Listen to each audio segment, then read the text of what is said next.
Girl Guiding Ambassador Ashley James dramatically resigned from her ambassadorship. She won't be missed, really. She resigned over the implementation of the Supreme Court ruling which states that sex is biological. So basically sex at birth, which means that male-bodied individuals could no longer join the Girl Guides. Nothing wrong with that. In my view, the absolute correct move. This important interruption is brought to you by ExpressVPN. Protect your money and your identity. Click the link in the description or scan the QR code here to get ExpressVPN right now and save up to 73% on annual plans today. Right, let's get back into it.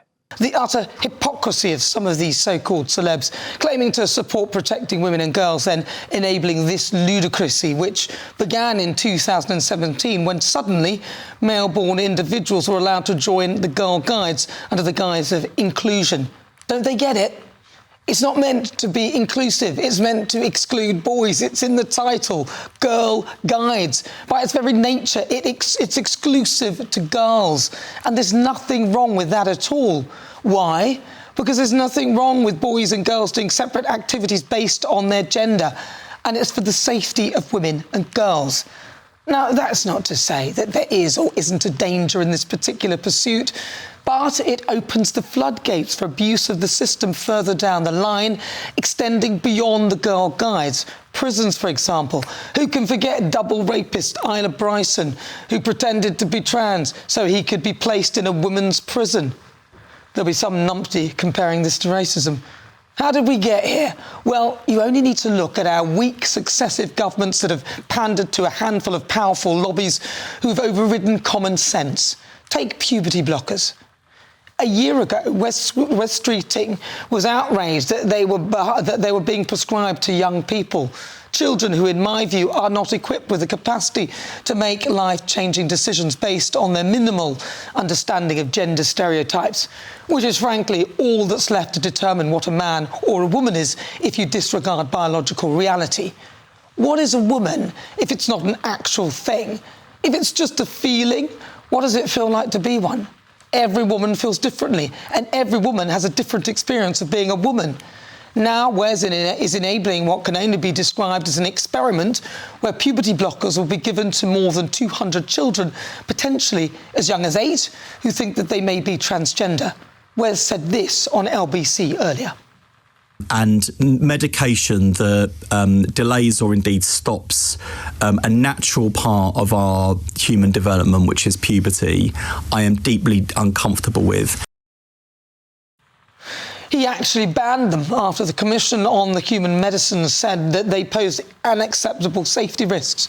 WES went on to say, we're following that evidence. As I say, it doesn't sit comfortably with me. I'm trying really hard as a politician not to interfere or block clinical advice by people who are frankly far more qualified than me. To be fair to WES, the trial was recommended in the CAS review, which pointed out the remarkably weak evidence to support the use of puberty blockers in gender-questioning children. The report also included the use of therapeutics and mental health support. I think I'd actually start there first before prescribing drugs. I certainly wouldn't be giving this to children, puberty blockers to children who are, in my view, going through what I believe is a natural part of puberty. I have complete heartfelt sympathy for those going through gender dysphoria, but I'm afraid I don't believe children have the capacity to understand where this can lead. So-called innocuous decisions on things like inclusivity can result in a butterfly effect, a ripple of consequences that accumulate over time, sending children down a pathway of puberty blockers, a frightening prospect. In my view, this trial could end up being on a par with the infected blood scandal. Every time you're online, your money and your identity are at risk. Scams now make up nearly 40% of all crime in the UK. That's thousands of attacks every single day. In Britain, someone has their identity stolen every 2 minutes, leaving victims with wrecked finances and years of stress. The threat is real, and you could be next. ExpressVPN is your shield against criminals. It locks down your devices, hiding your personal information and financial details from hackers, scammers, and anyone else looking to exploit you. So whether you're checking your bank, shopping, or just browsing, ExpressVPN makes you invisible to prying eyes trying to steal your money and your identity. ExpressVPN shields your data with military-grade AES 256 encryption. That's the same standard trusted by the US government to guard classified information. This is the highest level of online security you can get. So don't wait for disaster. Secure up to 14 devices at once and get powerful password protection. Real support is available 24/7 because cybercrime never sleeps. Click the link in this video's description or scan the QR code to get up to 75% off ExpressVPN plus 4 months extra for free. Every moment you hesitate is another moment you're exposed. Protect your money and protect your identity. Get ExpressVPN right now. Earlier this afternoon, demonstrations took place on the streets of London in protest over the decision to ban trans girls from joining the Girls' Guides. GBNews' presenter Alex Armstrong went along. Here outside Girl Guiding HQ here in central London as activists, former Girl Guides and trans activists have gathered to protest the decision for Girl Guiding HQ to change the rules to exclude trans children as part of Girl Guiding. Now, of course, about 60 or 70 people here today chanting, singing songs. They're quite joyful, actually. It's been quite a peaceful event. There's been no sign of any trouble. Police haven't had to intervene whatsoever. Lots of accounts of stories of trans children who have written in to the protesters here today to tell their account. Many, of course, exceptionally disappointed with the decision. Now, opponents to this, like J.K. Rowling, have said that they think this is a good idea, that there should be a safe space for girls. I don't know whether these protests will continue. It's quite a small group of people here today. Many people will point to reports that show that young children, when reports in Germany and Spain show that many do decide to change their mind on trans by the time they get into their adult years, and that's what opponents of these decisions will say. However, will these protests continue? I think they will here. Activists seem like they've got quite a strong case to be made here. Many of them former Girl Guides. They point to 2017 when a specific policy of inclusion was made to include transgender girls as part of Girl Guiding. I think this will carry on. Back to you in the studio. That was Alex Armstrong earlier. Well, joining me now is human rights campaigner Peter Tatchell. Peter, come on, puberty blockers, a trial, just to see the results, but then you were dealing with girls, children as young as 8, potentially. Well, this trial was recommended by the Cass Review. Yes, I did say that. It's supported by medical experts. They think a trial to produce the evidence is necessary, and I support them. I would just add that puberty blockers are already routinely provided for non-trans children who have early onset puberty to delay their puberty. This has been going on for decades. It causes no harm, it's reversible, and the same applies to trans kids. They can take puberty blockers. It is reversible if they decide they no longer wish to proceed with them. So it's a hue and cry of enough. So if they know that, then why are they doing a trial? That's a very good question. Exactly. It's I think of pressure. I think what you've done there is just prove that they don't know what the effect of puberty blockers will be. Otherwise, they wouldn't be doing a trial because they would know. Well, if they were dangerous and unsafe, as the government claims, they wouldn't be allowing them, puberty blockers, to be prescribed for young non-trans kids as low as 5 or 6 or 7 in order to stop early onset puberty. They wouldn't allow it. But they are allowing it because they know it's safe and it is reversible. And the same goes with trans kids. It is safe, it is reversible. Thousands of trans kids have had them without a problem. And I don't see why we can't do more research to corroborate that. Let's look at the notion of actually taking these drugs in the first place, where you may believe you're in the wrong body. Do you think that perhaps part of that is the way we kind of, instead of giving all the sort of psychological support for people, we start to put them on pathways? So, for example, in the Girl Guides, allowing a boy to join the Girl Guides if he thinks that he feels like a woman or a girl when he's only very young and may not even know really what a woman feels like, because what is it to be a woman or what is it to be a girl? It's actually a biological reality. Do you think that these small little steps are pushing people down this pathway, whereas if you just let them get on with it, most people wouldn't even bother with it? If you just allowed young people to get through puberty, a lot of them wouldn't even want to go down such a pathway. Well, the call comes from young kids themselves. Yeah, but they are the ones who initiate. Listen, they are the one who initiate it. They know from an early age that they are different.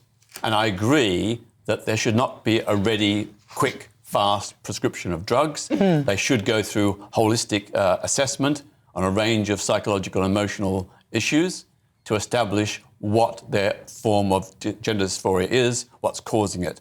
And then, if they go through that and it's clear that they do have these strong feelings, which research shows does seem to be suggested that it's rooted in brain structures and processes. It's not a delusion or an imagination. It's something very real that is rooted in the biology of the brain. Now, if, in the end of the day, the assessment says that this person is genuine, that puberty blockers could help them, then I think it should go ahead. But that should be up to doctors to decide, not politicians.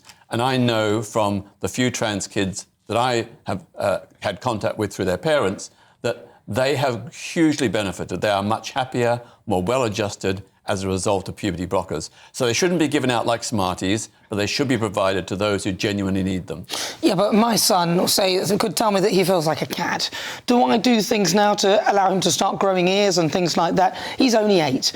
I cannot believe, and I literally cannot accept, that an 8-year-old would know what it feels like to be a girl if you're a boy, or vice versa, and say that I should be a boy or a girl, other than the gender I am. And the reason I say this is because what is a girl? What is a woman? Peter, what is a woman? Well, you're right. It shouldn't just be for but what is a woman? I'll come to that. It shouldn't be for parents to decide unilaterally. They should do so in consultation with their child and with expert doctors. That three-way process, parent, doctor and child, that's the way to decide if a child is appropriate to have puberty blockers. In terms of what is a woman... Yeah, what is a woman? Well, if you take out biology... Yeah, well... There are a constellation of factors, of biological factors, that indicate womanhood. So it's not just... Well, which are what? It's chromosomes primarily. Right. But it's also secondary sex characteristics like body hair, it's breasts, it's genitals, it's reproductive capacity, it's a whole range of things. Which are actual factors, aren't they? They're realities. But so if you don't have any of those, and you are a male body, and you believe you're a woman, then what is a woman? Well, a lot of trans people who've gone through hormone treatment and gender reassignment surgery have most of the characteristics of natal biological women. Once they've had drugs that they're cosmetic changes, though. They're not real biological reality changes, though, are they? They're not really, though, are they? It doesn't change their chromosomes. That's absolutely true. Absolutely true. But look, I know 1 or 2 non-trans women who don't have all the characteristics associated with women. They haven't got ovaries, or they haven't got a womb. Yeah, and that is... so if you have a medical... Male and femaleness isn't a red line. No, that's a medical condition. So just for example, if I was born with one leg, it doesn't mean now there's a new one-legged human. It just means that I was meant to have 2, and unfortunately, for whatever biological reason, I only ended up with 1. That doesn't now mean that there's a new species of human with 1 leg. And that's exactly the same if we... relate it to a few women who may not have been born with ovaries or anything else, but they have all the characteristics and the chromosomes that say they are women, which is a biological reality. If a man believes that he's a woman but doesn't have those things, but says he feels like a woman, then what does a woman feel like? Because I don't know. I have so many different feelings. And I think, unfortunately, we are pre-programming stereotypes that then land on individuals who think, I don't fit into that stereotype, so I'm not that thing. Yeah. When actually, the stereotype is just made up of some ideas that somebody somewhere thought that maybe women do a bit more of this and a bit more of that. But that doesn't mean that you are now a woman if you don't adhere to those stereotypes. I agree. Right. A trans woman and a woman are different. They're 2 different things. One's a man. One's based on biological sex. One's a man. One's based on gender identity. One's a man. They're different. One's a man. But equally valid. One is a man. One is chromosomally a male. So they're a man. But if they've gone through hormones and other treatments, their physiological body changes will very closely match those of biological women. And But let's not get caught up in this. No, but I'm just saying. Your inquiry No, but I'm just saying that their bones and everything else will still remain male. These are only cosmetic changes, and the reason they're taking the hormones is so that they can have these cosmetic changes. But the reality is, if we live in delusion, so we allow somebody to say, "I am a woman, and you must treat me as a woman," that is not a reality. How do we give people the reality? How do we get through to people to explain the biological reality? Do trans people accept the reality, or is it just, oh, well, I'm now a woman because I've had these few changes? It's not simply a whim. No, I don't think it's a whim. The latest cutting-edge science shows that the brain structures of trans women are very close to those of biological women, not to the brain structures of men. Their brain structures are different. What do you mean by brain structures, then? Do you think the way they think? No, the way the brain is constructed, the process... What research was that? It's been at several universities in the Netherlands, I think the United States, Australia, and so on. But there's been not just one study, but several studies which indicate differential brain structures where trans women have brain structures and processes very similar to biological women, very different from those of biological males. So the brain is a part of biology. It's a biological fact. So what I'm suggesting but the brain is malleable. So the brain is, I can't remember that word, but you create neurological pathways dependent on what you do. So if you do things more like a woman, or you do things that women do, then your brain creates those pathways to do the things in that way. So the brain is something that is spongy, it's absorbent, it's malleable, and it thinks, and you can retrain it to go in different directions. If, say, some of your nerve endings are severed for something, your brain creates another pathway. To me, that doesn't really mean anything. That just means that that person has learned things to do in the way of a woman, and therefore, in certain ways, women might do some things. They might share something they do similarly, and that person may have learned those things. I don't think that means anything, does it? Well, the research suggests it's the brain structures and processes that leads to the changes in behaviour and the changes in identity. And I'm not suggesting that this applies to every trans person. But I do think we need to be very careful about dismissing them as simply nobody's dismissing them. Nobody's dismissing it. That it's a feeling. It's a feeling rooted in a biological reality in terms of brain processes and structures. And I think we just ought to focus on the kindness. No, but that doesn't mean you're being unkind by pointing out a reality to someone. I don't think that's unkind. I just think that's sometimes you have to be honest to be kind. Peter Tatchell, I have to go. We could talk for ages. We'll never agree, but we'll maybe come to some sort of compromise somewhere. Peter Tatchell, thank you very much. He's a human rights campaigner.